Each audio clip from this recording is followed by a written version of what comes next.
ጤና ይስጥልን እጅጉን የተወደዳችሁና የተከበራችሁ ቤተሰቦቻችን እንደምን አላችሁልን? በዕለተ ሰኞ የማለዳ ስፖርት የመረጃ ሰዓታችን ዳግም ተገናኘን። ስለምትከታተሉን እጅጉን ከልብ አድርገን ነው የምናመሰግነው።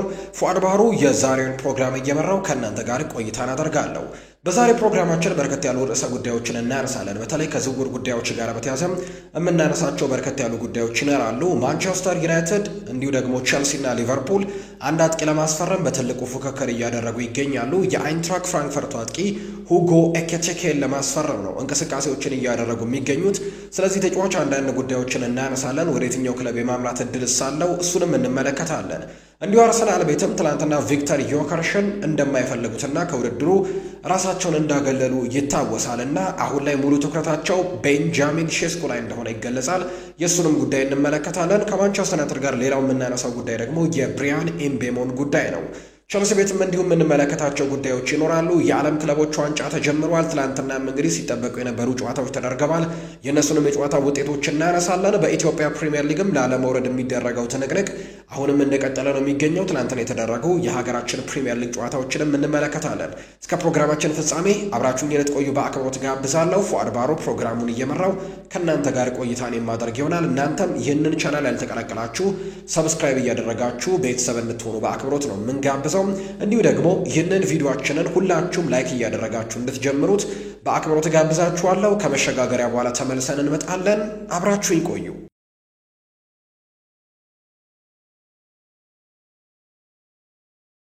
የሀገር ውስጥ ጉዳዮችን በማስቀደም እንጀምር። የኢትዮጵያ ፕሪሚየር ሊግ ጨዋታዎች ትላንትና ቀጥለው ተደርገዋል። እንግዲህ ሻምፒዮኑ ከተለየ በኋላ ኢትዮጵያ መድን የዚህ ውድድር አሸናፊ መሆኑ ከተረጋገጠ በኋላ እንዲሁ ደግሞ በኢትዮጵያን ወክለው በአፍሪካ ቻምፒየንስ ሊግ እና እንዲሁ ደግሞ በካፍ ኮንፌዴሬሽን ካፕ የሚሳተፉ ክለቦች ተለይተው ከታወቁ በኋላ ቀጣዩ እርምጃ የሚሆነው ላለመውረድ የሚደረገው ትግል ነው። አሁን ላይ በብርቱ ፉክክር እየቀጠለ የሚገኘው ትላንትናም እንግዲህ ላለመውረድ ስጋት ላይ እንግዲህ ያሉ ክለቦች ትላንትና ጨዋታዎቻቸውን አድርገዋል። ትላንትና በተመሳሳይ ሰዓት የተደረጉ የኢትዮጵያ ፕሪሚየር ሊግ ጨዋታዎች ያሉ፣ ምክንያቱም የመውረድ ስጋት ያለባቸው ቡድኖች በሶስት የተለያዩ ስቴዲየሞች በተመሳሳይ ሰዓት ነው ጨዋታቸውን እያደረጉት። ትላንትና በኢትዮጵያ ፕሪሚየር ሊግ የወራጅ ቀጠና ስጋት ያለባቸው ክለቦች ያደረጉት ሶስት ጨዋታዎች በተመሳሳይ ሰዓት ትላንትና ተደርገዋል። አዳማ ከተማ ከፋሲል ከነማ ከነዚህ መካከል አንደኛው ጨዋታ ነው።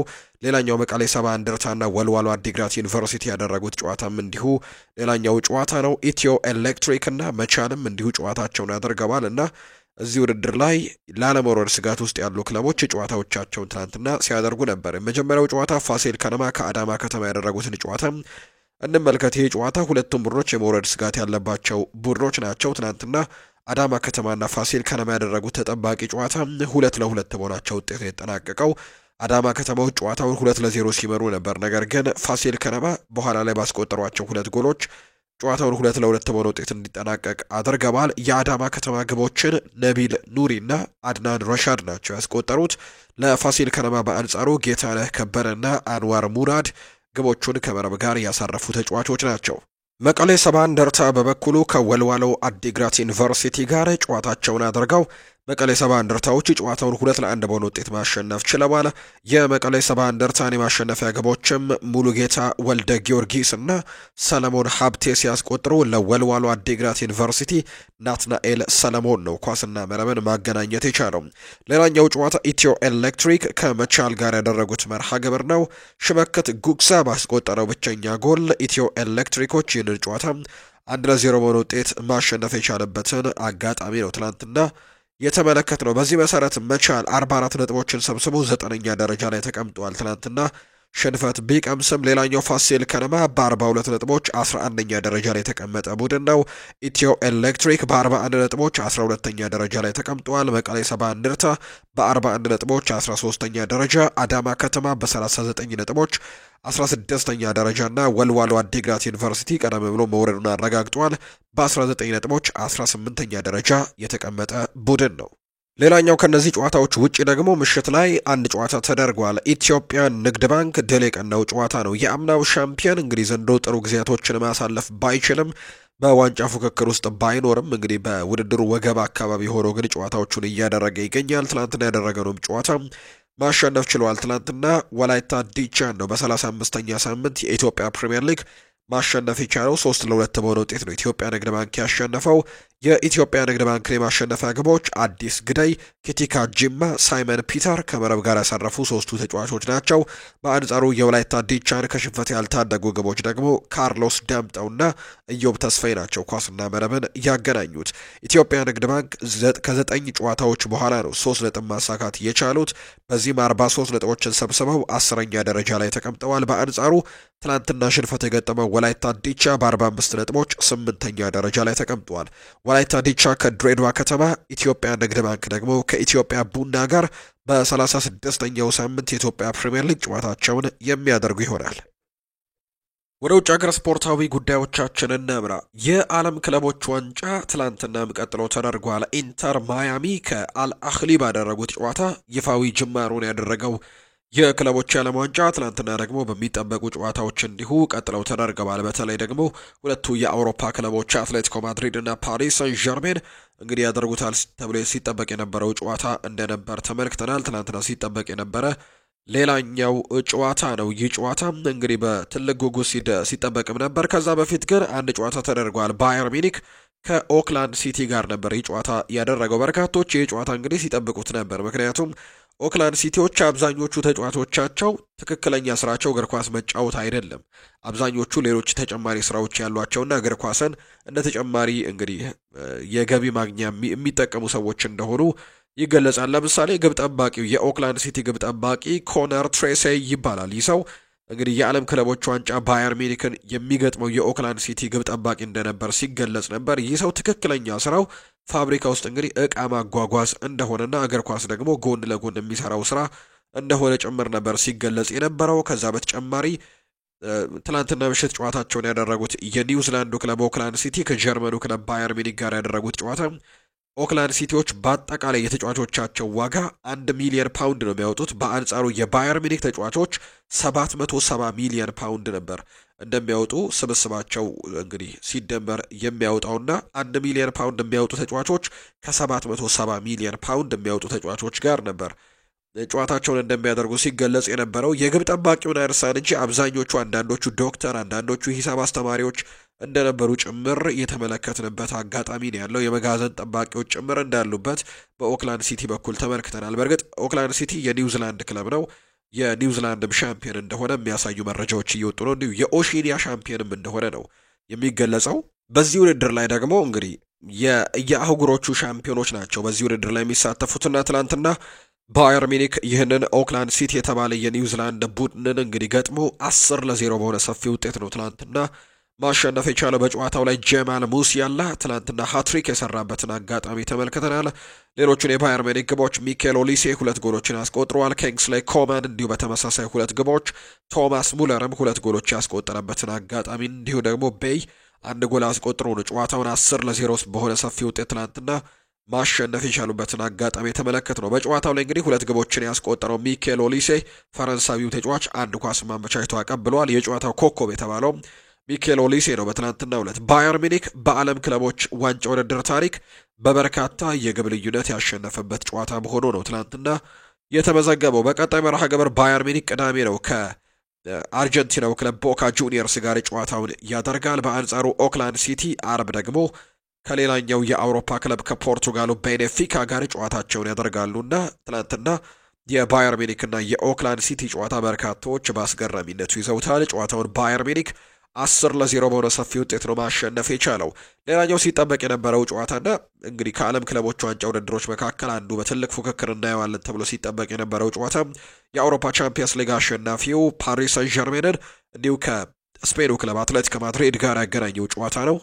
እንግዲህ በትላንትናው ጨዋታ የአውሮፓ ቻምፒየንስ ሊግን ያሸነፉት አሰልጣኝ ሉዊስ ኤንሪኬ በፍጻሜው ጨዋታ ላይ ከተጠቀሟቸው ቋሚ 11 ተጫዋቾች መካከል የአንድ ተጫዋች ለውጥ ብቻ አድርገው ነው ወደ ሜዳ የገቡት። በብሔራዊ ቡድን ግልጋሎት ወቅት ጉዳት የገጠመው ኦስማን ዴምቤሌን ብቻ ነው ከቋሚ አስተላለፍ ውጭ ያደረጉት እንጂ ሁሉም ተጫዋቾች በአውሮፓ ቻምፒየንስ ሊግ በቋሚነት የተሰለፉት ተጫዋቾች ትላንትና በቋሚነት ተሰልፈዋል። በኦስማን ዴምቤሌ ምትክ ደግሞ የኔሽንስ ሊግ አሸናፊው ፖርቱጋላዊ ጎንካሎ ራሞስ ነው በቋሚነት የተሰለፈው።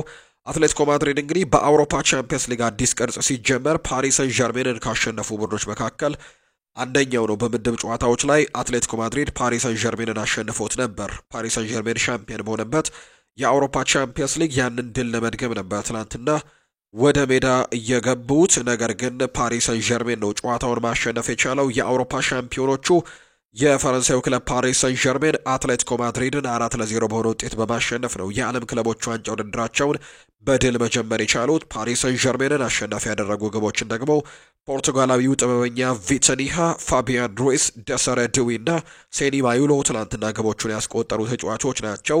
እንግዲህ ፓሪስ ሰን ዠርሜን አሁንም ለዚህኛው ውድድርም ትልቅ ተፎካካሪና ትልቅ የዋንጫው ባለቤት ለመሆን ግምቶች እንዲሰጡ ያደረጉ ፐርፎርማንሶችን ነው አሁንም እየቀጠለ የሚገኘው። በቅርብ ጊዜ የአውሮፓ ሻምፒዮን እንደነበር ይታወሳል።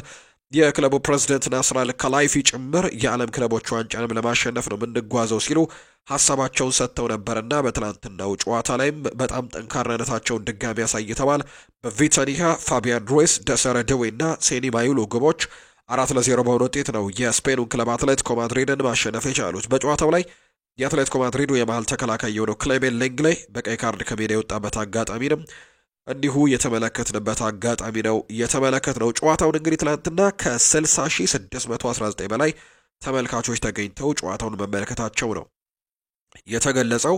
በተለይ በዚህ ውድድር ላይ ፊፋ እንግዲህ ስጋት እንደገባው ጭምር እየተገለጸ ነበር። ምክንያቱም ብዙ ደጋፊዎች ይህንን ውድድር የመመልከት ብዙ ፍላጎት እንደሌላቸው ይገለጻልና ትኬቶችም እየተሸጡላቸው አይገኝም። እንዲሁ ደግሞ ዋጋቸውን ጭምር የትኬቶች ዋጋ ጭምር 3-4 ጊዜ ሁሉ ጭምር ሲቀንሱ እንደነበር የተመለከትንበት አጋጣሚ ነበር። በመክፈቻው ጨዋታ ኢንተር ማያሚ ከግብፁ አልአህሊ ጋር ባደረጉት ጨዋታ ጭምር በጣም ክፍት ወንበሮች እንደነበሩና እነዛን ክፍት ወንበሮች ፊፋ እንግዲህ እንዳይታዩ ጭምር ሲያደርግ የነበረበትን አጋጣሚ ተመልክተናልና ውድድሩ ከተመልካቾች እጦት ጋር በተያያዘ በርካቶች ጥያቄዎችን ሲያነሱበት እንደነበር ይታወሳል። ነገር ግን ትናንትና ሁለት የአውሮፓ ክለቦች መገናኘታቸውን ተከትሎ ትልቅ ተመልካቾችን ተመልክተናል። 60,619 ደጋፊዎች በትናንትናው ጨዋታ ላይ ስቴዲየም ገብተው እንደታደሙት የተገለጸው። በእርግጥ ይሄ ውድድር በእኛ ሀገር ለመመልከት በጣም አዳጋች የሆኑ ሰዓቶች ላይ ነው የሚደረገው። በእርግጥ የትናንትናዎቹ ጨዋታዎች ምሽት 1 ሰዓትና እንዲሁም ምሽት 4 ሰዓት ላይ የተደረጉ ጨዋታዎች ናቸው። እነዚህ ጨዋታዎች ለመመልከት የሚያመቹ ሰዓቶች ናቸው። ነገር ግን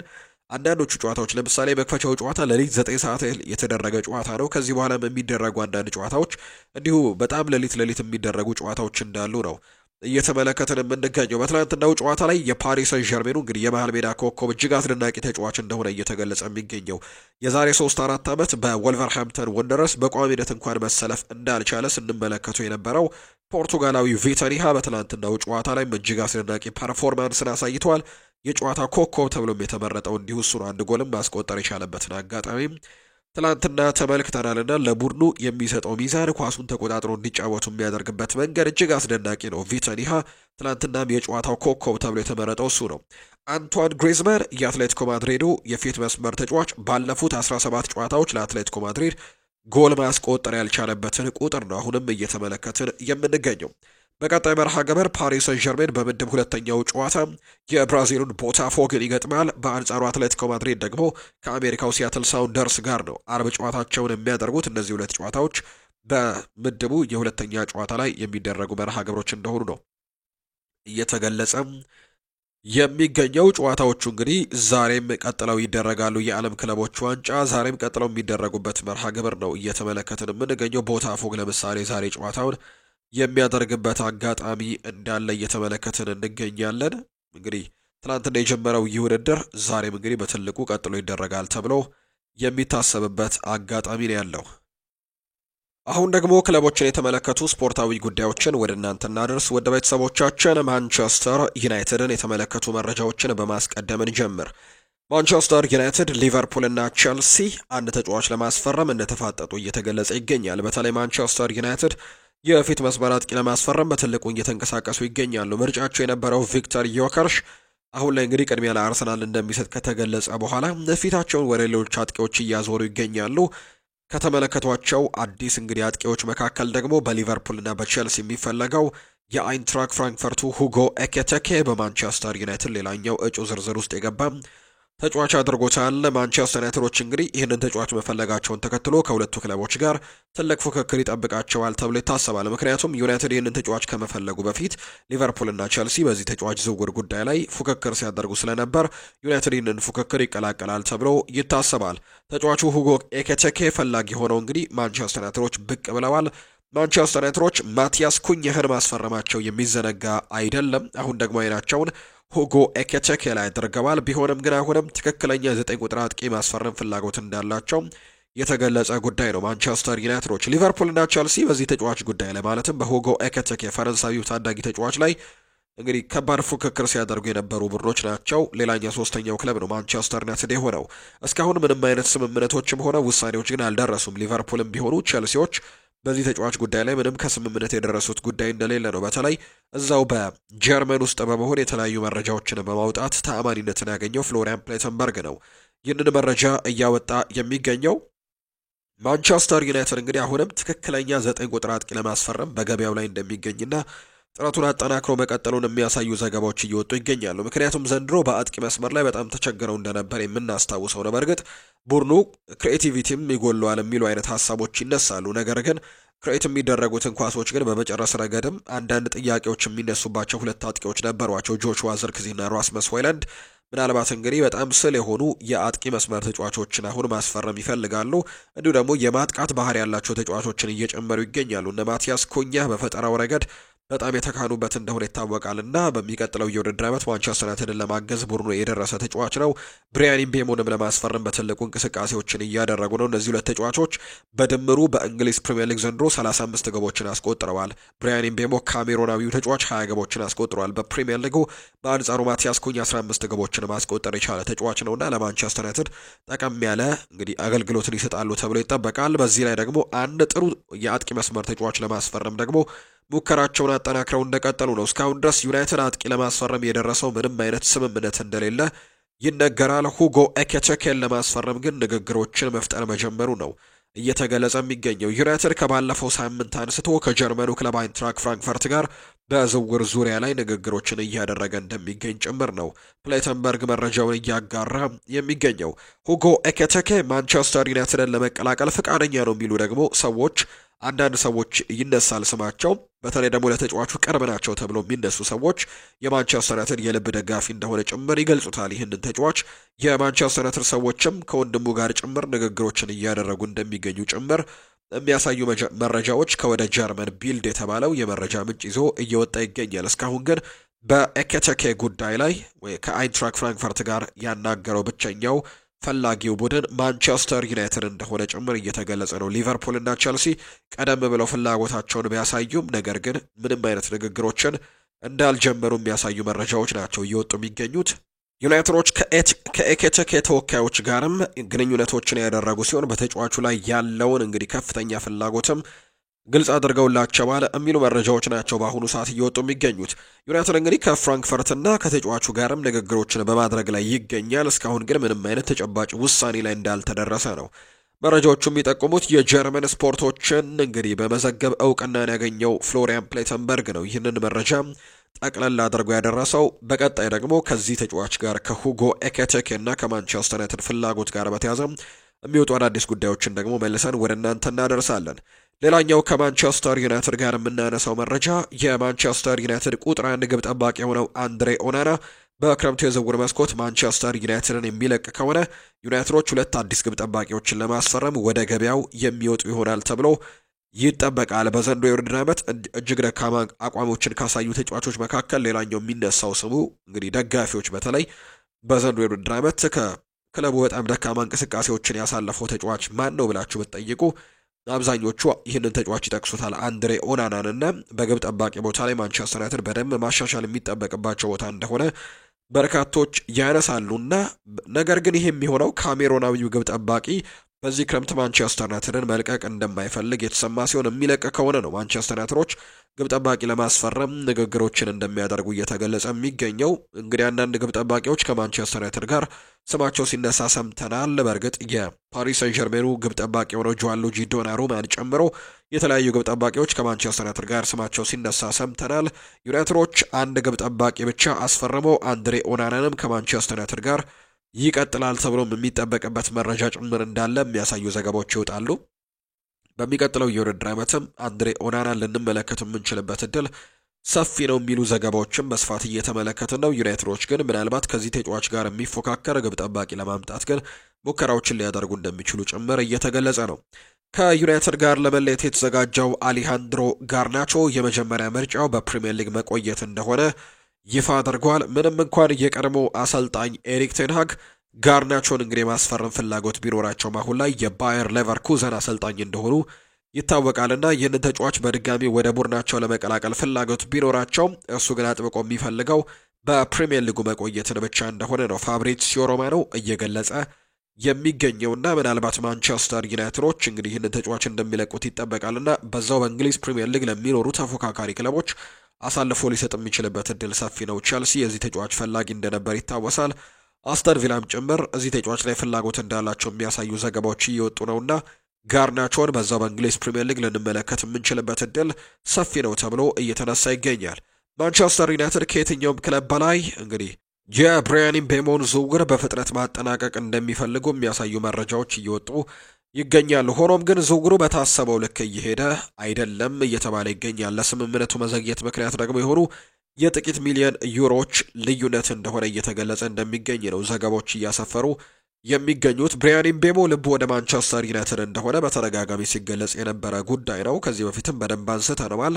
ተጫዋቹ ማንቸስተር ዩናይትድን መቀላቀል ይፈልጋል። ነገር ግን ክለቡ ብሬንትፈርድና እንዲሁ ማንቸስተር ዩናይትድ ግን በዋጋዎች ጉዳይ ላይ በጥቂት ሚሊዮን ዩሮዎች ስምምነት ላይ መድረስ አልቻሉም፣ ወይም ልዩነት እንዳለ በሁለቱ ክለቦች መካከል ይገለጻልና ይህንን ነገር ለመፍታት ነው ሙከራዎችን እያደረጉ የሚገኙ። ተጫዋቹ ግን ሁለቱ ክለቦች ስምምነት ላይ እስኪደርሱ እየጠበቀ እንደሚገኝ የሚያሳዩ መረጃዎች እየወጡ ነው። ሰሞኑን ግን በተለይ የብሬንትፈርድ አሰልጣኝ የነበረው ቶማስ ፍራንክ አንጌ ፖስተኮግሉን ተክተው ቶተንሃምን መቀላቀላቸውን ተከትሎ ብራያን ምቤሞን ማስፈረም እንደሚችሉና ይህንን ተጫዋች አብሯቸው እንዲሄድም ለማድረግ ሙከራዎችን እያደረጉ ጭምር እንደሆነ የሚያሳዩ ዘገባዎች ይወጣሉ። ማንቸስተር ዩናይትድ ግን በዚህ ዝውውር ጉዳይ ላይ ፈጠን ለማለት ሙከራዎችን እያደረጉ ነው።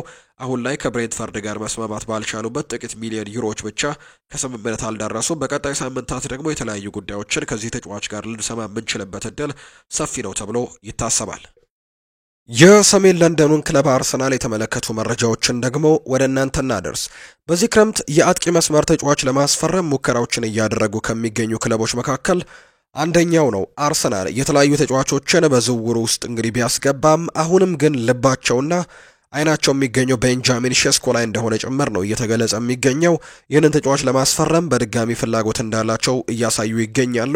በተለይ የቪክተር ዮከርሽ ወደ አርሰናል ማምራት እንደሚፈልግ መግለጽን ተከትሎ እንግዲህ ወደዚህ ተጫዋች እንግዲህ ልባቸው ሊያደላ ይችላል የሚሉ መረጃዎች ሲወጡ ነበር። ነገር ግን አሁንም ቤንጃሚን ሼስኮ ላይ ፍላጎታቸው እንዳለ አርሰናሎች እየተገለጹ ነው። ከዚህ በፊት ሁለት አይነት ሀሳቦች ነበሩ በዚህ ቡድን። አንድሪያ ቤርታ በተለይ ይህንን ቡድን ከተቀላቀለ በኋላ በስፖርቲንግ ዳይሬክተርነት ከሚኬል አርቴታ ጋር በአጥቂ ቦታ ላይ እንግዲህ ፍላጎታቸው ተመሳሳይ አልነበረም። አንድሪያ ቤርታ ቪክተር ዮከርሽን ማምጣት ይፈልግ ነበር። በአንጻሩ ሚኬል አርቴታ ግን እንዲሁ ቤንጃሚን ሼስኮን ማምጣት ፍላጎት እንደነበረው ይገለጻልና አሁን ግን ሁለቱም ሰዎች በቤንጃሚን ሼስኮ ጉዳይ ላይ መስማማታቸውን የሚያሳዩ መረጃዎች ይወጣሉ። አርሰናሎች የቪክተር ዮከርሽን ዝውውር በማቆም በድጋሚ ቤንጃሚን ሼስኮን ለማስፈረም እንቅስቃሴ ጀምረዋል የሚሉ መረጃዎች እየወጡ ይገኛሉ። አርሰናሎች ለስፖርቲንግ ሊዝበን አጥቂ ለስዊድናዊው ቪክተር ዮከርሽ የዝውውር ዋጋ 80 ሚሊዮን ዩሮ የመክፈል ፍላጎት ስለሌላቸው የቪክተር ዮከርሽን ዝውውር አቁመውታል የሚል መረጃ እየወጣ ነው።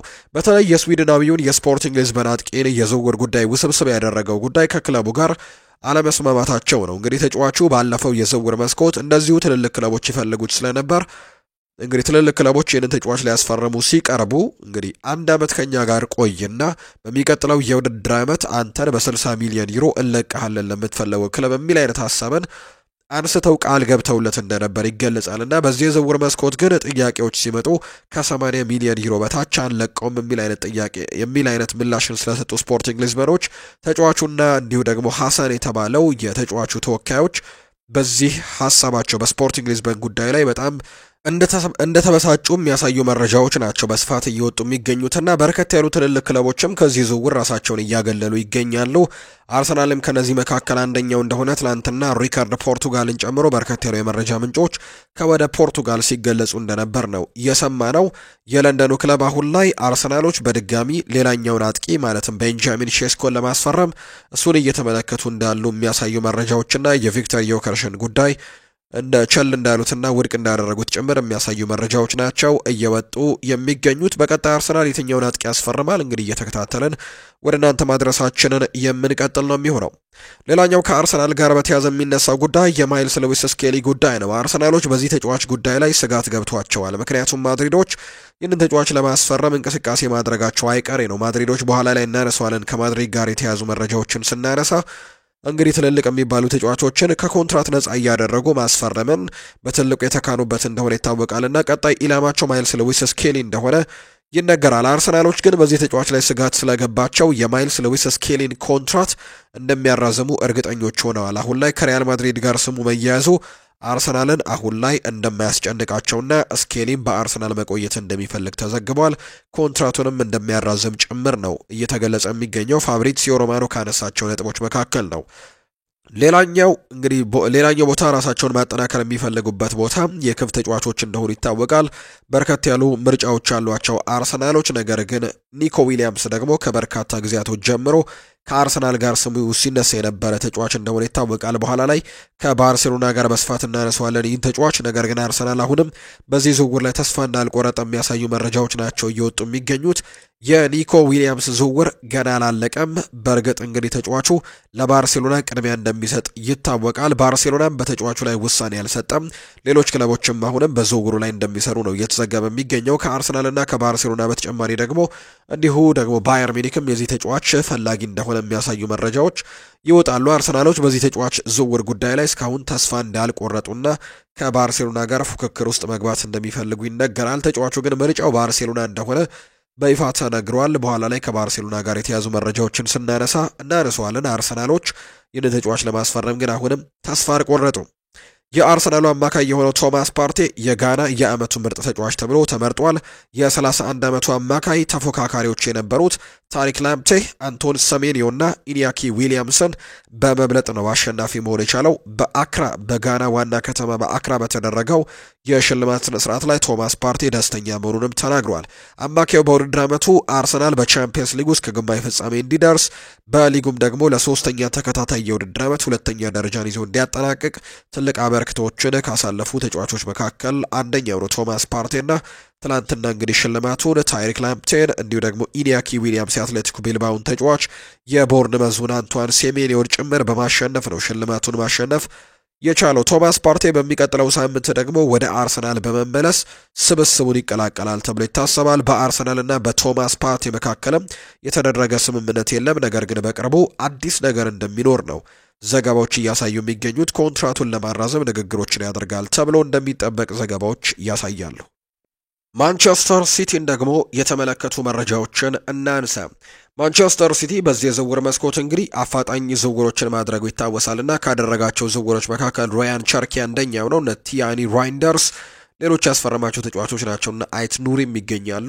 ከነዚህ መካከል ግን አንደኛው ከሊዮን ያስፈረሙት ራያን ቸርኪ ይገኝበታልና ባሎንዶርን ማሸነፍ እችላለሁ ብሏል። ይሄ ፈረንሳዊ የ21 ዓመት ተጫዋች ራያን ቸርኪ ነው ሐሳቡን የሰጠው። እንግዲህ ቸርኪ 21 ዓመቱ ነው። ነገር ግን በርካቶች ከዚህ ተጫዋች ስም ጋር ለረጅም ዓመታት ወይም ለ4 ዓመት አካባቢ ከዚህ በፊትም ስሙን በትልቅ ደረጃ ሲሰሙት የነበረ ተጫዋች ነው። በታዳጊነቱ ጭምር በርካቶች ሲያነሱለት ስሙ ሲነሳ የነበረ ተጫዋች እንደሆነ ይነገራልና ፈረንሳዊው የማንቸስተር ሲቲው አዲሱ ፈራሚ ራያን ቸርኪ በቀጣይ የባሎንዶር ሽልማትን የማሸነፍ ህልም እንዳለው ጭምር ነው የተናገረው። ተጫዋቹ አክለው ማንቸስተር ሲቲን ለመቀላቀል የመረጠውም ይህንን ባሎንዶር ህልሙን ለማሳካት እንደሆነ ያለመው ጭምር መሆኑን ይናገራል። ሮድሪ በማንቸስተር ሲቲ ቤት ባሎንዶርን አሸንፏልና በቀጣይ ደግሞ እኔም የማሸነፍ እድሉ አለኝ በማንቸስተር ሲቲ ቤት የሚል አይነት ሐሳብን ራያን ቸርኪ እየሰጠ ይገኛል። ተጫዋቹ እንግዲህ የ21 ዓመቱ ራያን ቸርኪ 36.5 ሚሊዮን ዩሮ ወጥቶበት ከፈረንሳዩ ሊዮን ወደ ማንቸስተር ሲቲ መቀላቀሉ የሚታወስ ጉዳይ ነው። በዚህ የዝውውር መስኮት ከፈረሙም 4 ያክል የሲቲ ተጫዋቾች ቅድም ያነሷቸው ቲያኒ ራይንደርስ፣ ከዛ በተጨማሪ አይት ኑሪ እንዲሁ ግብ ጠባቂ ቤትኔሌ ያስፈረሟቸው ተጫዋቾች ናቸው። በእርግጥ ዝውውሩ ይፋ ባይደረግም እንዲሁ መጠናቀቁ በይፋ ባይገለጽም ሴቬሬን ኢፓንንም እንዲሁ ለማስፈረም ከጫፍ መድረሳቸው ይታወቃልና ከነዚህ ተጫዋቾች ጋር አንዱ ነው እንግዲህ ራያን ቸርኪ ወደዚህ ክለብ የተቀላቀለው። ሮድሪ ባሎንዶርን ሲያሸንፍ የማንቸስተር ሲቲ ተጫዋች ሆኖ ማሳካት የሚቻል እንደሆነ አሳይቶናል ብሏል ራያን ቸርኪ ሲናገርና በቀጣይም ደግሞ ይህንን ነገር ማድረግ እንደምችል አምናለሁ፣ ባሎንዶርን ለማሸነፍ ነው ሲቲ የመጣውት ሲልም ጭምር እንዲሁ ይናገራል። በተለይ ደግሞ በዩሮፓ ሊጉ ከማንቸስተር ዩናይትድ ጋር ባደረጉት ጨዋታ ማንቸስተር ዩናይትዶች ሊዮንን ስላሸነፉ በጣም ተበሳጭቼ ነበር። አሁን ላይ ግን ከማንቸስተር ሲቲ ጋር ሆኜ ይህንን ቁጭቴን መወጣት ይጠበቅብኛል ሲልም ጭምር ነው ራያን ቸርኪ የተናገረው። ቸርኪ በአሜሪካ በሚገኘው የማንቸስተር ሲቲ ልምምድ ካምፕ ውስጥም እንግዲህ ተቀላቅሎ ልምምዶችን ሲያደርግ ተመልክተነዋል። በቀጣይ በዓለም ክለቦች ዋንጫ ከምንመለከታቸው ኮከቦች መካከል አንደኛ ይሆናል ተብሎ ይጠበቃል ፈረንሳዊው ራያን ቸርኪ። የባርሴሎናን ጉዳዮች እናንሳ። ቀደም ከአርሰናል ጉዳዮች ጋር አንስተናል። ኒኮ ዊሊያምስ ባርሴሎናን መቀላቀልን መርጧል። ስፔናዊው የአትሌቲክ ቢልባኦ የፊት መስመር ተጫዋች የሆነው ኒኮ ዊሊያምስ በዚህ ክረምት ባርሴሎናን መቀላቀል እንደሚፈልግ ተገልጿል። ተጫዋቹ ባርሴሎናን መቀላቀል እንደሚፈልግ እሱን ለሚፈልጉ ክለቦች እንዳሳወቀና ክለቦቹም መረጃው እንዳላቸው ጭምር ነው የሚነገረው። ተጫዋቹ ባርሴሎናን መቀላቀል ህልሙ መሆኑ ሲገለጽ የዝውውር መስኮቱ በባርሴሎና እጅ ላይ መሆኑ ይነገራል። ኒኮ ዊሊያምስን ለማስፈረም አርሰናልና ባየር ሚኒክም ፍላጎቱ ነበራቸው። ነገር ግን ባርሴሎና አሁን የተሻለ እድልን አግኝቷል። ይህንን ተጫዋች ማስፈረም የሚፈልግ ከሆነ ሁሉንም ውሳኔዎች በራሱ መወሰን ይችላል። ምክንያቱም ተጫዋቹ ወደ ባርሴሎና ማምራት ነው የሚፈልገው። ተጫዋቹ ገና የ22 ዓመት ኮከብ ነውና በቀጣዮቹ የውድድር ዓመታት በርከት ላሉ ጊዜያቶች ቡድኑን ማገልገል የሚችል አይነት ተጫዋች እንደሆነ ይገለጻል። ስለዚህ ባርሴሎናዎች ይህንን ተጫዋች ማስፈረም ትልቅ እድልን ይዞላቸው ይመጣል ተብሎ ነው የሚታሰበው። ተጫዋቹ ለባርሴሎና ትልቅ ፍቅር እንዳለው ይነገራል። በተለይ በባርሴሎና ቤት ደግሞ ብዙ ጓደኞች እንዳሉትም ይገለጻል። ፔድሪ እንዲሁ ደግሞ ላሚን ያማል ጋርም በጣም የቅርብ ጓደኛሞች እንደሆኑ ጭምር ነው የሚነገረው። ስለዚህ ወደዚህ ቡድን መቀላቀል ይፈልጋል። በተለይ በዩኤፋ ኔሽንስ ሊግ በዘንድሮ በተደረገው በቅርቡ በተጠናቀቀው ውድድር ላይ እንግዲህ የስፔን ተጫዋቾች ሲጓዙ የባርሴሎና ተጫዋቾች ወደ ክለቦቻቸው ሲያመሩ አብሬያችሁ ልምጣ የሚል አይነት ሀሳብን ጭምር የሚያሳይ አይነት ቪዲዮዎችን በትንሹ ተመልክተናልና የተጫዋች ለባርሴሎና ፍቅር እንዳለው ይገለጻል። የባርሴሎና ተጫዋቾችም እንዲሁ በሶሻል ሚዲያዎቻቸው ላይ ይህንን ተጫዋች እየለጠፉት ይገኛሉ። ላሚን ያማል በእርግጥ ጓደኛው ነው፣ ከዚህ በፊት ይህንን ነገር አድርጓል። ትላንትና ደግሞ የብራዚላዊው ተጫዋች ራፊኒሃ ይህንን ተጫዋች ከዚህ ተጫዋች ጋር እንግዲህ ሜዳ ላይ ሲያደርጉት የነበረው እንቅስቃሴ ሁለቱ ተጫዋቾች ያሉበትን ምስል ለቋልና ከላይ የለቀቃት ምስል ደግሞ ሎዲንግ የምትለዋን አይነት ምልክት ተጠቅሞ ከማድረጉ ጋር በተያያዘ ምናልባት ይህ ተጫዋች ወደዚህ ክለብ ሊመጣ የሚችልበት እድል ሰፊ እንደሆነ እየተገለጸ ይገኛል። ኒኮ ዊሊያምስ በክረምቱ የዝውውር መስኮት የደጋፊዎች ተወዳጅ ፊርማ እንደሆነም እየተገለጸ ይገኛል። ደጋፊዎቹ ይህ ተጫዋች ቢመጣ በጣም ደስተኛ እንደሚሆኑ ጭምር ነው እየተገለጸ የሚገኘው። ከባርሴሎና ውስጥ አንዳንድ የመስመር አጥቂዎች እንግዲህ ስለማስፈረምም ያለው ውስጣዊ ክርክር እየጨመረ ነው። ከኒኮ ዊሊያምስ ወኪል ጋር የተደረገ ስብሰባ ጥርጣሬውንና ግራ ማጋባቱን ጨምሮታል የሚል መረጃ ነው እየወጣ የሚገኘው። የባርሴሎና ደጋፊዎች ባለፈው የውድድር ዘመን በኒኮ ከነበራቸው አሳዛኝ ሁኔታ በኋላ ኒኮ ዊሊያምስ አሁን ላይ እንደ አዲስ አማራጭ ብቅ ማለቱ የሚታወቅ ነው። ተጫዋቹ ያለምንም ማመንታት ራሱን ለባርሴሎና አቅርቧል ተብሎ እየተዘገበ ነው። የባርሴሎና ባሊያን በመልበስም ከፍተኛ ፍላጎት እንዳለው ነው የሚነገረው። ላሚን ያማልም ኒኮን በፍጥነት እንግዲህ እንዲያስፈርሙት ደግፏል።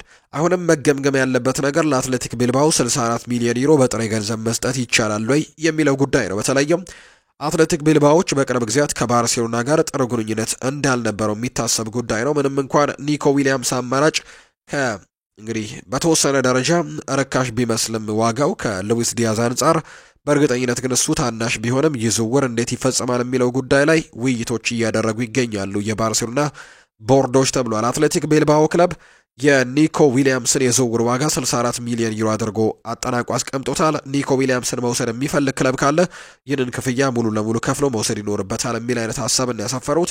ነገር ግን በዚህ ሂደት ውስጥ ግን ትንሽ ችግሮች ይኖራሉ ተብሎ ይታሰባል። ባርሴሎና ይህንን ገንዘብ የአትሌቲክ ቤልባውን የፋይናንስ አቅም እንደሚያጠናክር ነው የሚያውቁት። አትሌቲክ ቤልባው ደግሞ ቀደም ሲል ባርሴሎና በፋይናንሻል ፌር ፕሌይ እንግዲህ በኔግሬራ ክሶችና እንዲሁ ደግሞ በዳኒ ኦልሞና ፓኦ ቪክተር ምዝገባዎች ላይ በግልጽ ትችቱን ካሳረፈ ክለቦች መካከል አንደኛው አትሌቲክ ቢልባኦና በዚህ ምክንያት ከባርሴሎና ጋር ጥሩ ግንኙነት እንደሌላቸው ይነገራል። ሁለቱ ክለቦች በክለቦቹ መካከል ያለው ግንኙነት እጅግ በጣም የከፋ ደረጃ ላይ የደረሰ በመሆኑ ባርሴሎናን ይህንን ክፍያ ለመፈጸምና አትሌቲክ ቢልባኦን እንግዲህ ፋይናንሻል ስቴቢሊቲን ለመስጠት ፍላጎት እንደሌላቸው የሚያሳዩ መረጃዎች ናቸው እየወጡ የሚገኙት። ከኒኮ ዊሊያምስ ዝውውር እንውጣና በባርሴሎና ቤት በዚህ ወር መጨረሻ ዝውውሩን መጨረስ እንደሚፈልጉ ባርሴሎናዎች እየተገለጸ ነው።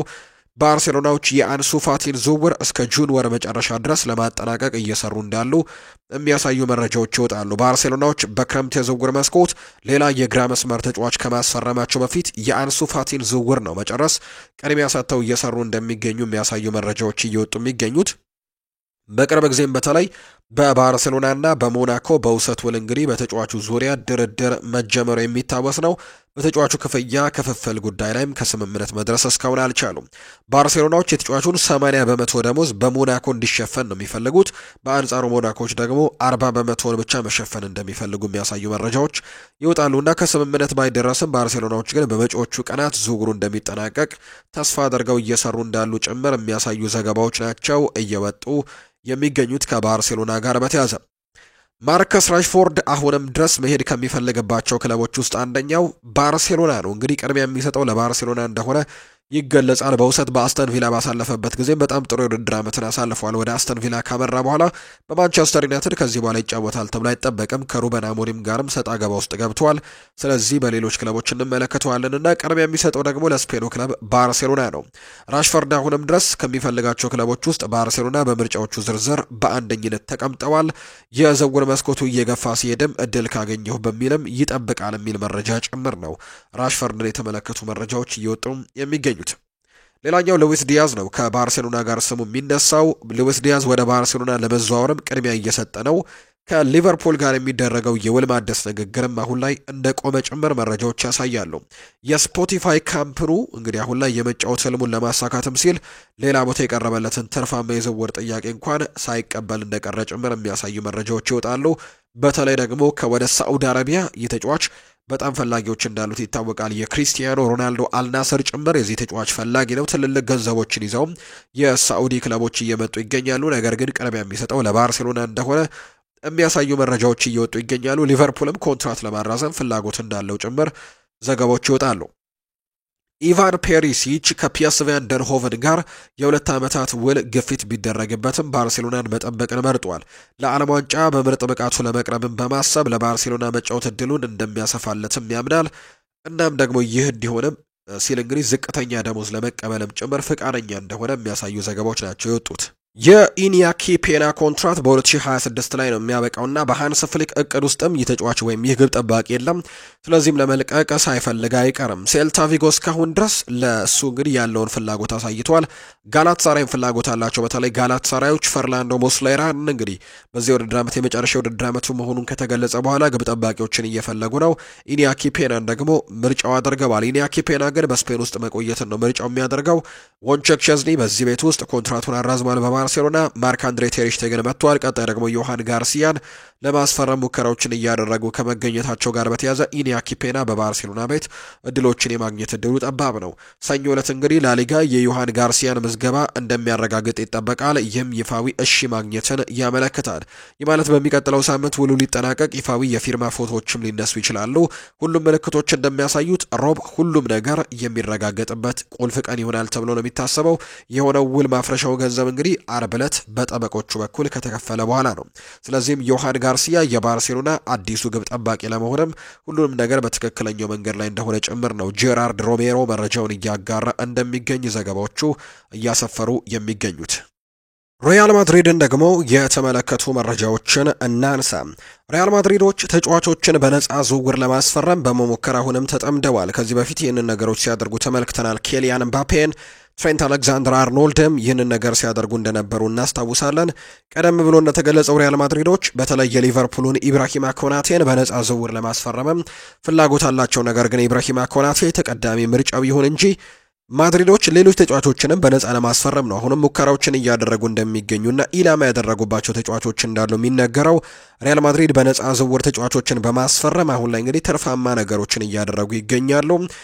አሁን ላይ ማይልስ ሉዊስ ስኬሊን ከአርሰናል፣ ኢብራሂማ ኮናቴን ከሊቨርፑል፣ ክሪስቲያን ሞስኩዌራን ደግሞ ከቫሌንሲያ እነዚህን ተጫዋቾችም አሁንም እንደዛ እያደረጉ እንደሚገኙና እነዚህን ተጫዋቾች በቀጣይ ከኮንትራት ነጻ አድርገው ለማስፈረም ሙከራዎችን እያደረጉ እንዳሉ መረጃዎች ያሳያሉ። ሪያል ማድሪድ ሶስቱን ተጫዋቾች ከኮንትራት ነጻ ሲሆኑ ለማስፈረም ፍላጎታቸውን ከወዲሁ ለተጫዋቾቹ ጭምር እንዳሳዩ ነው።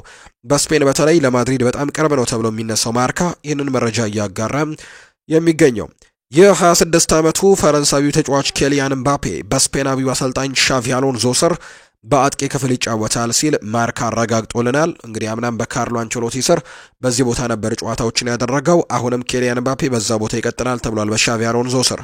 ኬሊያን ምባፔ በሻቪ አሎንዞ ስር 2 ልምምድ ክፍለ ጊዜያቶችን ያደረገ ሲሆን በልምምድ ክፍለ ጊዜዎቹም በእንቅስቃሴዎቹ ላይ ብቃቱ አሰልጣኙ አዲስ ሀሳቦች እንዲመጡለትም አድርጓል የሚል መረጃ ጭምር ነው እንዲሁ እየወጣ የሚገኘው።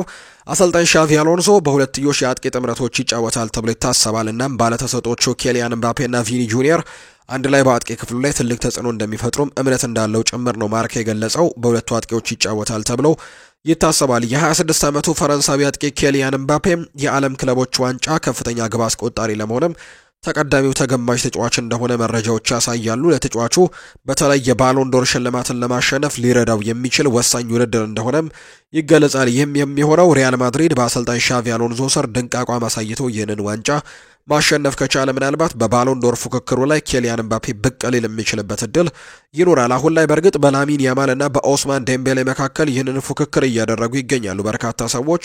ነገር ግን ይህንን ውድድር ደግሞ ኬሊያን ምባፔ የሚያሸንፍ ከሆነ በስፓኒሽ ላሊጋ ከፍተኛ ግብ አስቆጣሪ ነው። በአውሮፓም የጎልደን ቡቱን ያሸነፈው እሱ ነውና በቀጣይ ደግሞ ይህንን ውድድር በከፍተኛ ግብ አስቆጣሪነትና በዋንጫ የሚያጠናቀቅ ከሆነ በትልቁ ለባሎን ዶር ተፎካካሪ ሆኖ ብቅ ሊል የሚችልበት እድል እንዳለው ማርካ ዘገባውን እያሰፈረ ይገኛል።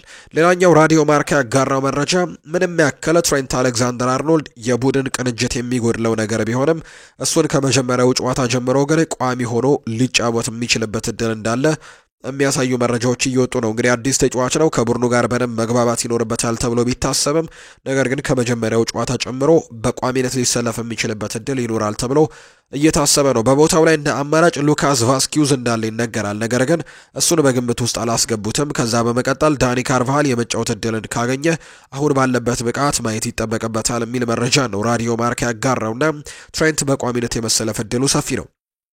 ትሬንት አሌክዛንደር አርኖልድ በትውውቅ ፕሮግራሙ ላይ በጣም ጥሩ ነገሮችን አድርጎ እንዳለፈም ይነገራል። በስፔን ቋንቋ ንግግሩን እንዲሁ ማድረጉ ሁሉንም ማስገረሙን ነው ዘገባዎች ያሳዩት ማርካ ነው። ሬዲዮ ማርካ ይህንን መረጃ አጋርቷል። እናም ምንጊዜም የሊቨርፑል ደጋፊ እንደሚሆን ግልጽ አድርጓል። እናም አርአያው ደግሞ በክለቡ ሌጀንድ ሆኖ የወጣው ሻቪ አሎንዞም እንደሆነ የሁሉም ነገር ግልጽ አድርጎ በስፓኒሽ ቋንቋ ተናግሯልና በርካቶች ይህንን ነገር አድንቀውለታል። ዳኒ ካርቫሃል ሙሉ በሙሉ በብቃቱ ባለመገኘቱ ምክንያት ትሬንት አሌክዛንደር አርኖልድ በቀኝ መስመር ብቸኛው ተመራጭ ነው። ክለቡ ይህንን የመሰለ ጥራት ያለው ተጫዋች ይዞ ውድድሩ ላይ ለመፎካከርም የግድ እሱን ማስፈረም በጣም አስፈላጊው ጉዳይ እንደነበር ጭምር መረጃዎች ያሳያሉ። ሪያል ማድሪድ ከትሬንት አሌክዛንደር አርኖልድ፣ አንቶኒ ሩዲገር፣ ዳቪድ አላባ እና ኬሊያን ምባፔ በመቀጠል የሊቨርፑልን ፈረንሳዊ የመሃል ተከላካይ ኢብራሂማ ኮናቴን በሚቀጥለው ክረምት የተጫዋቾች የዝውውር መስኮትም በነፃ ለማስፈረም የግሉ ለማድረግም ሙከራዎችን ከሚያደርጉ ክለቦች መካከል አንደኛ ይሆናል። በነፃ ከሚያስፈርማቸው ኢላማ ካደረገባቸው ተጫዋቾች መካከል አንደኛው እንደሆነ እየተገለጸ ነው። ይህ እንግዲህ ፈረንሳዊው የተከላካይ ስፍራ ተጫዋች ኢብራሂማ ኮናቴ። ትሬንት አሌክዛንደር አርኖልድ ለሪያል ማድሪድ መፈረሙ ጥሩ ምርጫ ነው። እኔ ለሱ ትልቅ አክብሮት አለኝ። እናም በሪያል ማድሪድ ምርጥ ብቃቱንም እንደሚያሳየኝ ጭምር በጣም እርግጠኛ ነኝ ብሏል። እውቁ የሜዳ ቴኒስ እንግዲህ በአሁን ላይ ቁጥር 1 እየተባለ የሚነሳው ካርሎስ አልካራዝ ነው። የሪያል ማድሪድ ደጋፊ እንደሆነ ይገለጻል። ካርሎስ አልካራዝ ይህ ተጫዋች ነው እንግዲህ ይህንን ሀሳብ የሰጠው። አንድ ቀን ትሬንትን ካገኘሁት ከሱ ጋር በስፓኒሽ ቋንቋ ማውራት ፈልጋለሁ። የሱ ስፓኒሽ በጣም ጥሩ ነው፣ ስሰማው በጣም አስገርሞኛል ሲልም ነው በተለይ በይፋዊ ትውውቅ ፕሮግራሙ ላይ ያደረገውን ስፓኒሽ ቋንቋ መግለጫ በጣም እንዳደነቀው ጭምር ነው ካርሎስ አልካራዝ የተናገረው። አሁን ላይ አንዳንድ የአውሮፓ ሀያላን ክለቦች የሪያል ማድሪድ የዝውውር ፖሊሲን በመፍራት ላይ ናቸው። ምክንያቱም ሪያል ማድሪድ ኮንትራታቸው ሊጠናቀቅ የተቃረቡ ተጫዋቾችን በተመለከተ በማስፈረም እንቅስቃሴ ተጠምዷል። ክለቦቹ እንግዲህ ተጫዋቹን አሳምነው ለማቆየት ከባድ እንደሚሆንባቸው ነው የሚያውቁት። በመጀመሪያ ሊቨርፑል ትሬንት አሌክዛንደር አርኖልድን በተመለከተ ስጋት ገብቷቸው ነበር። እናም በኢብራሂማ ኮናቴ ላይም እየተፈጠረ ያለው ነገር ተመሳሳይ ነውና ኮንትራቱን የማያራዝም ከሆነ ሊለቁት ጭምር እንደሚችሉ ማርካ እየገለጸ ይገኛል። በዢሮና እየተጫወተ ያለው የካስቲያው ምሩቅ ሚጌል ጉቴሬስ ወደ ናፖሊ የሚያደርገው ዝውውር በ35 ሚሊዮን ዩሮ ለመጠናቀቅ ተቃርቧል። ሪያል ማድሪድ 8 ሚሊዮን ዩሮ የመግዛት መብት ቢኖረውም ይህንን አንቀጽ ከመጠቀም ይልቅ ግን ከሽያጩ ላይ ያለውን ፐርሰንት መውሰድን መርጧል። ይህንን ተከትሎም ወደ 15 ሚሊዮን ዩሮ የሚጠጋ ገንዘብ ከዝውውሩ ሪያል ማድሪድ ያገኛል። ከወራት በፊት ሪያል ማድሪድ በዝውውር መስኮቱ ላይ በጣም በንቃት እንደሚሳተፍ ተነግሮ ነበር። እናም አሁን ላይ ይህን ነገር እየተመለከትን ነው። አሁን ደግሞ ነግራችኋለሁ፣ የሪያል ማድሪድ ዝውውር ገና አላበቃም፣ ተጨማሪ ተጫዋቾች ይፈርማሉ ሲል ማሪዮ ኮርቴግና ሪያል ማድሪድ ገና ተጫዋቾችን አስፈርሞ እንዳላጠናቀቀ የሚያሳይ ዘገባን አውጥቷል። በቀጣይም ትልልቅ ተጫዋቾችን ወደዚህ ቡድን ጭምር ሊቀላቀሉ እንደሚችሉ ጭምር ነው ይህ ሰው ሀሳቡን እየሰጠ የሚገኘው። ከዚህ በፊትም ተናግሬ ነበር ብሏል። ከዚህ በፊት ትልልቅ ተጫዋቾችን ሪያል ማድሪዶች በዘንድሮ የዝውውር መስኮት ያስፈርማሉ ሲል ሀሳቡን ሰጥቶ እንደነበር ይነገራል። አሁንም ትልልቅ ተጫዋቾች ወደ ሪያል ማድሪድ ይመጣሉ። ሪያል ማድሪድ በዝውውር ጉዳዮች ላይ አሁንም አላጠናቀቅም የሚል አይነት ሀሳብን ነው እያጋራ የሚገኘው። ቸልሲን የተመለከቱ መረጃዎችን እናንሳ። እንደተረዳሁት ከሆነ ኬንድሪክ ፓይዝ በሚቀጥለው የውድድር ዘመን ከቸልሲ የመጀመሪያ ቡድን ጋር መሆንን ይመርጣል ይለናል ኬራን ጊል መረጃውን ሲያጋራ። ክለቡም ለእድገቱ የተሻለ ነገርን እያሰላሰለ ነው። አንድሬ ሳንቶስ በስትራስቡርግ ጊዜያዊ ቆይታ ጠቃሚ ሊሆን እንደሚችል ምሳሌዎች እየተነሱ ይገኛሉ። ነገር ግን አሁን ላይ ቸልሲዎች ኬንድሪክ ፓይዝን በሚቀጥለው የውድድር ዘመን ከቸልሲ የመጀመሪያ ቡድን ጋር ሊያደርገው እንደሚችል ኬራን ጊል መረጃውን እያጋራ የሚገኘው። በዚህ የውድድር ዓመት ወደ ቸልሲ ከተቀላቀሉ ተጫዋቾች መካከል አንደኛው አጥቂው ሊያም ዴላፕ ነው። ከኢፕስዊች ታውን ነው በ30 ሚሊዮን ዩሮ ቸልሲን የተቀላቀለው። ይህ ተጫዋች በዘንድሮው የውድድር ዓመት በኢፕስዊች ታውን የወረደው ቡድን ነው። ኢፕስዊች ታውን እንግዲህ በዚህ ቡድን ውስጥ ሆኖ 12 የፕሪሚየር ሊግ ጎሎችን ማስቆጠሩ የሚታወስ ነውና ትናንትና አንዳንድ ሀሳቦቹን ሲያጋራ ተመልክተነዋል። በዓለም ክለቦች ዋንጫ ላይ ቸልሲ ተሳታፊ እንደሆነ ይታወቃልና በአሜሪካ ነው የሚገኙት። ዴላፕ ይናገራል። ሁሉም በስልጠና አስደምመውኛል ብዬ አስባለሁ። ጥራቱ በጣም ከፍተኛ ነው ሲልም ይናገራል። እዚህ የመጣሁት ጎሎችን ለማስቆጠርና ቡድኑን በተቻለ መጠንም ለመርዳት እንደሆነ አውቃለሁ። አሰልጣኝ እንዴት መጫወት እንደሚፈልጉ ግልጽ ይመስለኛል። ስለዚህ ደግሞ ለቡድኑ ምን ማድረግ እንዳለብኝ መማርና መረዳት ብቻ ያስፈልገኛል ሲል ነው ሊያም ዴላፕ እየተናገረ የሚገኘው። የተጫዋች ይቀጥልና እኔ እንግዲህ ጠበኛ ነኝ፣ ከአማካዮችና ተከላካዮች ጋር መፋለም ደስ ይለኛል። ፈጣን ነኝ፣ ጎል በማስቆጠር ጎበዝ ነኝ። ስለዚህም ለመመልከት አስደሳች እንደመሆን ተስፋ አደርጋለሁ ሲልም ጭምር የተናገረው። እዚህ በመሆኔ በጣም ደስተኛ ነኝ እና በብሪጅ ሁላችሁንም ለማየትም ቸኩያለሁ ሲልም ጭምር ነው ሊያም ዴላፕ ሀሳቡን የሰጠው። በተለይ ይህ ተጫዋች በማንቸስተር ዩናይትድም በጥብቅ እንደሚፈለግ ይገለጽ ነበር። በተለይ ማንቸስተር ዩናይትዶች ዩሮፓ ሊጉን አሸንፈው የአውሮፓ ቻምፒየንስ ሊግ ተቀላቅለው ቢሆን ኖሮ ይህንን ተጫዋች የማስፈረም እድላቸው ሰፊ ነው ተብሎ የሚነገረው ክለብ ማንቸስተር ዩናይትድ ይሆን ነበር። ነገር ግን ተጫዋቹ እንግዲህ ማንቸስተር ዩናይትድ ከአውሮፓ ቻምፒየንስ ሊግ ውጪ መሆኑን አረጋግጦ ወደ ቼልሲ አመርቷል። እንግዲህ ሩበን አሞሪም ከዚህ በፊት አንድ ሀሳብን ሰጥተዋል። በአውሮፓ ቻምፒየንስ ሊግ ብቻ መወዳደር የሚፈልግ ተጫዋች ወደኛ እንዳይመጣ የሚል አይነት ሀሳቦችን ጭምር ሲሰጡ ነበርና ከነዛ መካከል ቪክተር ዮከርሽ ሊያም ዴላፕንም የተመለከቱ መረጃዎች እንደነበሩ ይታወሳል። ሊያም ዴላፕ በቼልሲ ቤት ነው አሁን ላይ የሚገኘው። በዓለም ክለቦች ዋንጫ ላይም በትልቁ እንመለከተዋለን ተብሎ የሚጠበቅ ተጫዋች ነው። ፊት ለፊት አጥቂው ደግሞ ኒኮላስ ጃክሰን ጋርም ትልቅ ፉክክሮችን ያደርጋል ተብሎ እንደሚጠበቅ ነው ዘገባዎች እያሳዩ የሚገኙት። ጣሊያን አዲስ አሰልጣኝ በኃላፊነት ሾማለች። ከአሰልጣኝ ሉቺያኖ ስፓሌቲ ጋር የተለያየው የጣሊያን ብሔራዊ ቡድን አዲስ አሰልጣኝ በኃላፊነት መሾማቸውን ይፋ አድርገዋል። ብሔራዊ ቡድኑ የቀድሞ ተጫዋቻቸውን ነው እንግዲህ ጊናሮ ጋቱሶን በኃላፊነት መሾማቸው የተነገረው። የቀድሞ የጣሊያን ብሔራዊ ቡድንና የኤሲ ሚላን ተጫዋች እንደነበር እናስታውሳለን። ጊናሮ ጋቱሶ የጣሊያን እግር ኳስ ፌዴሬሽን ፕሬዝዳንት የሆኑት ጋብሪኤላ ግራቪኒ እንግዲህ አሰልጣኝ ጊናሮ ጋቱሶ የጣሊያን እግር ኳስ ምልክት ነው ሲሉ ከሹመቱ በኋላ እንዲሁ ተናግረዋል። አሰልጣኙ በሚቀጥለው ሐሙስም ሮም ተገኝቶ በይፋ ብሔራዊ ቡድኑን መረከቡን እንደሚገልጽም ጭምር ነው እየተዘገበ የሚገኘውና ሉቺያኖ ስፓሌቲን ያሰናበተው የጣሊያን ብሔራዊ ቡድን ቀጣዩ አሰልጣኙ ጊናሮ ጋቱሶ እንደሆነ እየተረጋገጠ ሆኗል። ሌሎች የዝውውር ጥያቄዎችን ለመስማት ዝግጁ የሆኑ ቡድኖችን እንመልከት። ኢንተር ሚላኖች በተለይ በክረምቱ የዝውውር መስኮት ቱርካዊውን ወሳኝ አማካያቸውን የ31 ዓመቱን ኢንተርናሽናል ሃካን ቻናኖግሉን ለመሸጥም የዝውውር ጥያቄ ለመስማት ዝግጁ ናቸው ተብሏል። ተጫዋቹ በተለይ ከማንቸስተር ሲቲ ጋር ስሙ በተደጋጋሚ ይነሳ ነበር። ነገር ግን አሁን ላይ ማንቸስተር ሲቲዎች በዛ ቦታ ላይ ቲያኒ ራይንደርስን አስፈርመዋልና ፍላጎት የላቸውም ተብሎ ይታሰባል። ስለዚህ ሃካን ቻናኖግሉ አሁን ላይ ወደ ተለያዩ ክለቦች ያመራል ተብሎ ይታሰባል። ቱርካዊው አማካይ አሁን ላይ ስሙ ከሀገሩ ክለብ ከቱርኩ ክለብ ጋላታሳራይ ጋር ስሙ እየተነሳ ነው። ጋላታሳራዩ ትልልቅ ተጫዋቾችን በማስፈረም ተጠምደዋል። በዚህ በሳምንት እንግዲህ ሊሮይ ሳኔንም ማስፈረማቸውን እንዲሁ እናስታውሳለን። በቀጣይ ደግሞ ሃካን ቻናኖግሉን ማስፈረምም እንደሚፈልጉ የሚያሳዩ መረጃዎች እየወጡ ነው። ኢንተር ሚላኖችም ከጋላታሳራይ ጋር ከስምምነት ለመድረስ በሃካን ቻናኖግሉ ጉዳይ ላይ ከስምምነት ለመድረስ ከቻሉ ተጫዋቹን ለመሸጥም ሙሉ ፍቃደኞች እንደሆኑ ጭምር ጋዜታ ዴሎ ስፖርት ነው ይህንን መረጃ ያጋራው። ሌላኛው ናፖሊና ፌነርባቼ የዝውውር ጥያቄ ያቀረቡለት ተጫዋች አለ። ተጫዋች ጆን ዱራን ነው።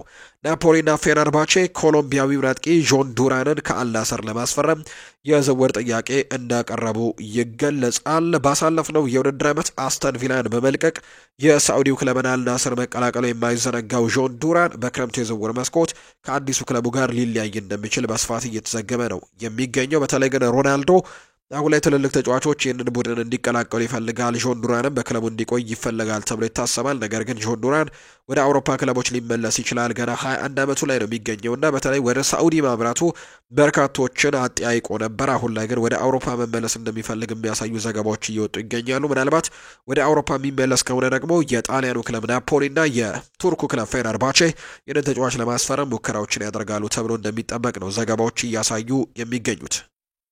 የተወደዳችሁና የተከበራችሁ ቤተሰቦቻችን ለዛሬ ያዝንላችኋን አዲስ ስፖርታዊ ጉዳዮቻችን እነዚህን ነው የሚመስሉት። ስላደመጣችሁን ቆይታችሁን ከኛ ጋርም ስላደረጋችሁ እጅጉን ከልብ አድርገን እናመሰግናለን። ፉአድ ባህሩ የዛሬውን ፕሮግራም እየመራው ከእናንተ ጋር ቆይታን አድርጌያለሁ። በቀጣይ ፕሮግራሞቻችን ደግሞ ሌሎች ርዕሰ ጉዳዮችን ይዘን ዳግም ተመልሰን እንገናኛለን። በተለይ በምሽቱ ፕሮግራማችን ሌሎች ርዕሰ ጉዳዮችን ይዘን በድጋሚ የምንገናኝ ነው የሚሆነው። ስላደመጣችሁኝ፣ ስለተከታተላችሁኝ ቆይታችሁን ከኔ ጋርም ስላደረጋችሁ ግን እጅጉን ከልብ አድርጌ ነው የማመሰግናችሁ። የዓለም ክለቦች ዋንጫ በአሜሪካ አስተናጋጅነት አሁንም መደረጉን እየቀጠለ ይገኛል። ዛሬም እንግዲህ በርከት ያሉ ጨዋታዎች ይደረጋሉ፣ ትልልቅ ጨዋታዎች ይኖራሉ። ነገር ግን ሰዓቶቹ ሌሊት አካባቢ ላይ የሚደረጉ ጨዋታዎች ናቸውና በነገው ጠዋት በሚኖር ፕሮግራማችን የጨዋታዎችን ውጤቶችና ትንታኔዎችን ወደ እናንተ እናደርሳለን። መመልከት የምትችሉ ግን ጨዋታዎቹ አንዳንዶቹ በጉጉት የሚጠበቁ ከመሆናቸው ጋር በተያያዘ እንድትመለከቱ ነው በአክብሮት የምንጋብዘው። ፉአድ ባህሩ ፕሮግራሙን እየመራው ቆየው። መልካም ጊዜ፣ መልካም ቀን፣ መልካም የስራ ጊዜ እንዲሆንላችሁ ነው በአክብሮት የምመኘው።